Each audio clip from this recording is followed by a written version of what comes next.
Now, the threat of severe weather is not really until tomorrow evening. So not only do you have today to prep, but also during the day tomorrow. Here's the outlook. We do have a likelihood of severe weather that stretches north of Oklahoma City all the way through Dallas and Fort Worth, extends over towards Wichita Falls and Texarkana and into Little Rock. But it's possible that we could see severe storms as far south as Waco and also pushing up into southern portions of Kansas. Again, the timeline for this is going to be late in the day on Wednesday. Here's the ingredients that we have setting up.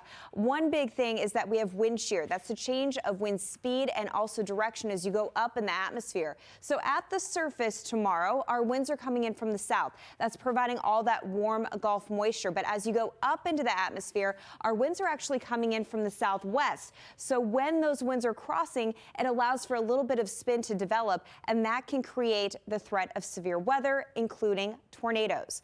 Also, we have a lot of Gulf moisture moving in. That south wind that you're going to be feeling today and tomorrow, it's placing all that Gulf moisture right into Texas and Oklahoma. So dew points, which is how we measure how much moisture is in the atmosphere, will be soaring into the 60s, maybe even getting close to 70 degrees. As you can tell, we have a lot of dry air out towards West Texas, and it's that clashing of the dry air and the warm air, and also that warm and cold air that's going to create these thunderstorms as we go into Wednesday evening. So here's the timeline. Pausing the clock at 8 o'clock tomorrow morning, it's still fairly quiet. You see a little bit of light return here, some light green. Most of that is actually just moisture moving into Texas. I don't think a lot of it will actually be falling from the sky. But as we go into Wednesday night, that's when we're going to see more action. This is 6 p.m., still fairly quiet. But look what happens after 8, 9 o'clock at night. We start to see thunderstorms developing in Oklahoma. So again, these are not going to be driven by daytime heating. These are being supported by that upper level trough moving through. So the action is really going to be overnight.